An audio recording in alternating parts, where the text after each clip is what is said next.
Hey, welcome back to Cooking with Legs. Hadn't filmed in a couple of days, had some technology issues, had some, well, if you had followed the blog, we also had a slight grill incident the other day. Again, safety in everything you do in the kitchen. No matter how good you are, accidents can happen. If you want to know more, just go ahead and look down the blog. There's just a brief write-up on what actually happened. In any event, been kind of looking for things to do with some of the same ingredients. We've been kind of playing around on the side with some new stuff to try.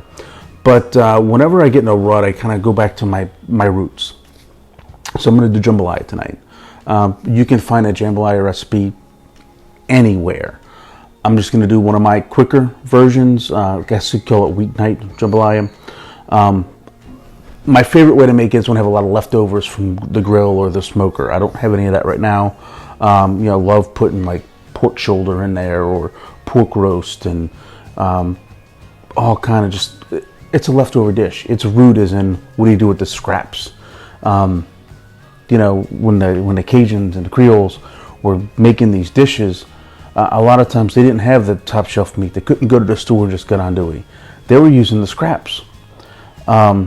So, when you see these recipes, you see someone say, well, that's not what you put in my jambalaya. That's not what I put in my gumbo. It has nothing to do with it. They used what they had. And it came up with this beautiful cuisine that we call Cajun or Creole. And yeah, there's two different things. Cajun is the country version. Creole is more like city food. And I took that's from Paul Prudhomme. That's the way he explained it. But at its root, that's not much different. It's the Trinity, or the Holy Trinity, the bell pepper, celery, onion, and then the poke with the garlic. It's that with stock of whatever the primary protein is. If it's seafood, then you're going to use a seafood stock. If it's chicken, use a chicken stock. If it's got beef, use the beef stock. So but at its root, it's really just table scraps. They didn't know what to do with some of this stuff they had, or they were trying to feed a family for what was growing around. That's why the Trinity is the Trinity and not the Mirepoix. We didn't have carrots in southern Louisiana when they came up with the cuisine, so they substituted and they were all French descent, so they substituted the carrots for bell pepper, which did grow here or there. So if you look at the history behind it, you make it what you want. All you really need is the Trinity, a protein, rice, and stock if you're making a jambalaya. At its root, that's all it is. You want to make gumbo, it's essentially the same thing, only instead of putting the rice in and cooking it down with the liquid, you're making you're using a roux, a dark roux preferably, and you're serving that over rice. You're making basically a stew or a soup, and you're serving it over rice, but it's still the Trinity, the Holy Trinity, and it's Holy Trinity, roux, stock, and protein. It's really there's no rules behind it. I get so frustrated when I look at some of these Facebook groups and I see one person bashing another person because heaven forbid they put corn in gumbo. I've never personally tried it, but I would. And some of the stuff that some people come up with not from that area look beautiful, and I'd be happy to try it. I have a friend in England who wanted to make gumbo, didn't have access to some of the ingredients that we have in the U.S., and it didn't look anything like a gumbo I've ever seen, but it looked good. So he made his version. He used what he had available. He used a Mirepoix and he added jalapeno instead of bell pepper. Said he couldn't find bell peppers that time of year, so he just used jalapeno. Hey, sometimes I'll put jalapeno in my gumbo and my roux. My gumbo and my jambalaya. I mean, I'm not going to tonight, but I've done it plenty of times before. So anyway, off my soapbox. I'm just, I get tired of seeing bash other people trying to make a Cajun dish from elsewhere. The way I see it, you're doing the same thing our ancestors did. You're making do with what you have, and you're taking what you know and turning it into what you can do and making it yours. And I think that's a beautiful thing. So anyway, I'm just doing a basic chicken and sausage jambalaya, using chicken thighs and some andouille, the best andouille I can find up here in Ohio. It's Adele's andouille. I like it a lot. It reminds me a lot of some of the stuff from Laplace. And I'm going to just Holy Trinity that, and yeah, we'll show you how, I guess, my quick version of it. By quick, I mean I'm not going to have pork shoulder and all the other stuff in there because I don't have it available right now. If I did, I would be throwing pork shoulder in here real quick. Anyway, enough jaw jacking, let me get started. Alright, so my jambalaya starts off with the Trinity. We're going to go ahead and dice this up and set it for prep. But it's Trinity, add green onion and parsley and garlic, so Holy Trinity.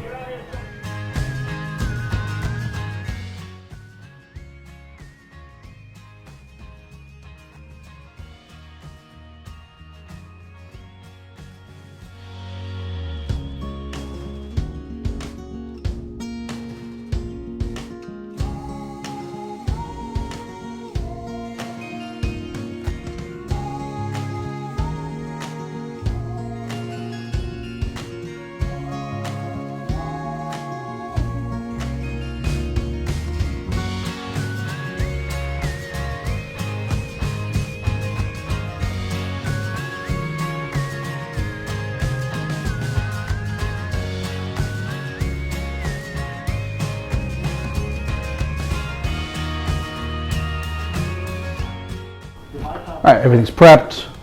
Well, the veg is prepped. This stuff is about as close as I found to what we get down in New Orleans. It's Adele's. The regular New Orleans brands don't seem to be sold outside of the city, or outside of Louisiana, I should say.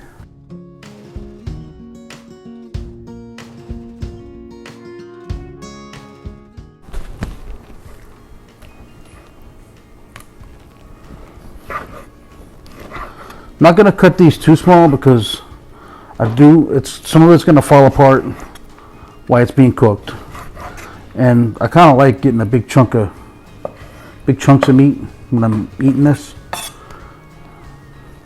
But, you know, you do you. You do what you want. You make this how you want to make it. There's no rules. If you see my hand moving around like this, I'm looking for the tendons. You know, the thigh is really, on the chicken's really like 8 different muscles. So sometimes I'm just trying to find the tendons to find a smoother place to cut so that when you go to eat it, you don't get chewy bits. I mean, some of it's a little avoidable. There's going to be some little chewy parts, but I can avoid it a little bit for the person eating by taking that one extra step to just find a tendon like that.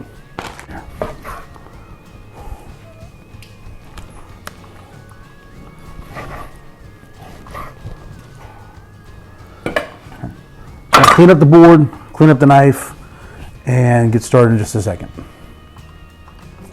I'm going to add maybe a tablespoon and a half of oil. Don't want to add too much oil because you don't want to sear the meat. You just want to make sure that it covers the bottom of the pan or pot, as the case may be. Now after the chicken's cooked, I'm going to pull the chicken out. And that's the sound I want to hear. Season it real quick with some salt, pepper, garlic powder, and a little bit of whatever Creole seasoning you like.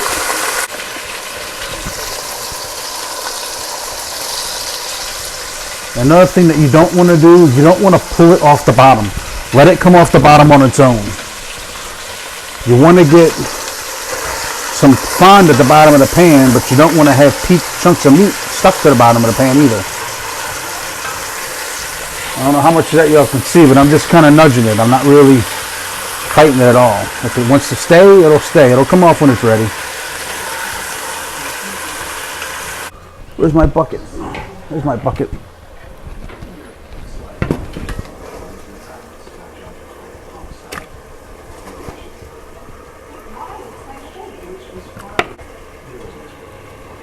Don't get old, people. Don't get old.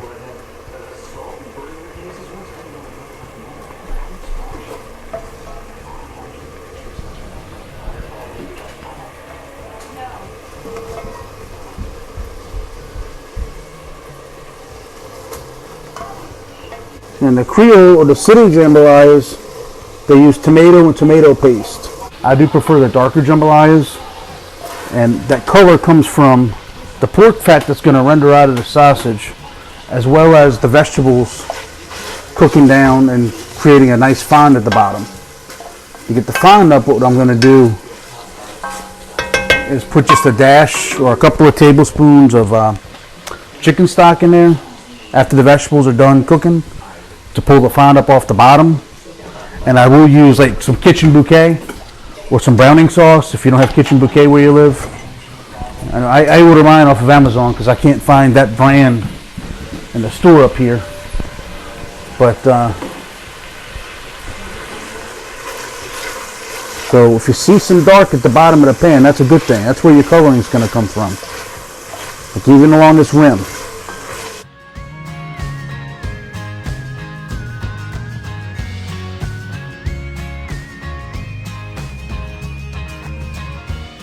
Onion, bell pepper, celery. I'm going to let that cook down a little bit before I add the garlic and the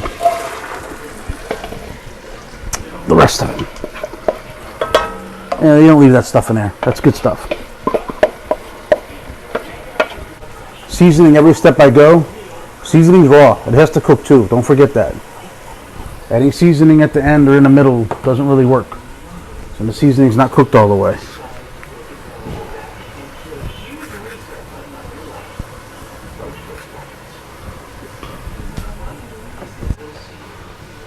I love paprika.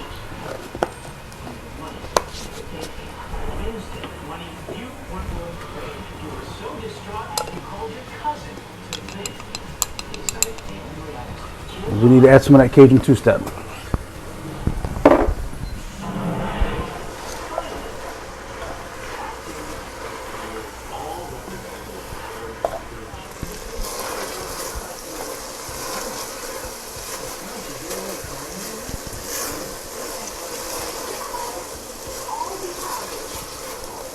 These are almost ready for the garlic and the onion and the parsley to get thrown in.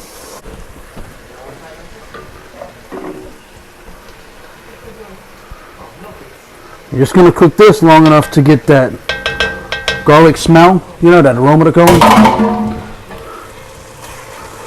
going to fold that all together.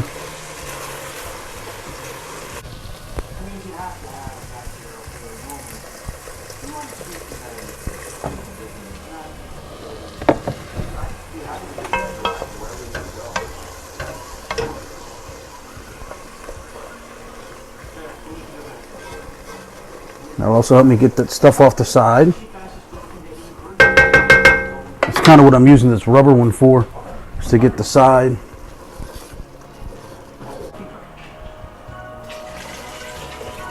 Got the rest of the liquid.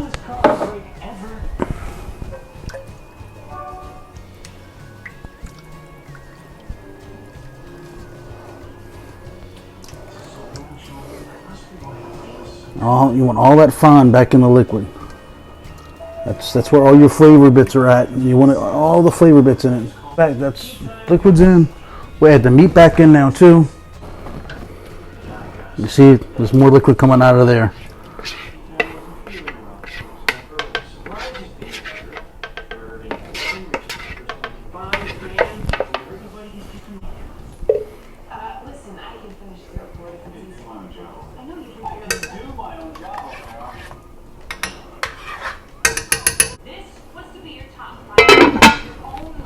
Crank it all the way, just get that, so we can get that to a boil. Alright, so we're just up to a boil. We're going to drop the heat down to a simmer. Want to make sure all the fond is up off the bottom before I put the rice in so that the rice doesn't stick. Alright.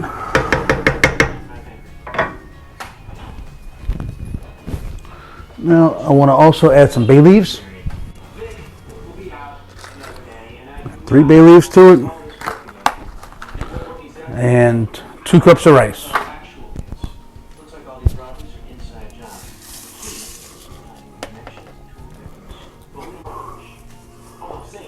Fold that all in. Come back later, it'll be done. Alright, so the rice is down, the jambalaya is cooking. When the rice is done, it'll be done. I just want to take a chance to mention a lot of people at this point put it into the oven and they'll let it bake in the Dutch oven. I don't do that anymore because being in the wheelchair, that Dutch oven full of that cast iron Dutch oven, I should say, full of jambalaya is a little heavy for me to bend over and get into the oven. So I just do it on a stovetop, and it comes out just fine. But whatever way you prefer, I think the oven is 300 degrees for 20 minutes or 25 minutes, something like that. You'd have to look that up. Like, to be honest, don't quote me there. But yeah, it's not long in any way. It's just a slightly different way of doing it. And with a Dutch oven, ideally, it is meant to be an oven, hence the name. But this works just fine for me. And if you want to do it this way, that will work fine too. All right, let's see what we got. This is the most nerve-wracking part of making jambalaya for me. Hey, perfect. We'll kill the heat. We're going to slide this off of the hot burner. We've got no sticking. This is perfect. All right.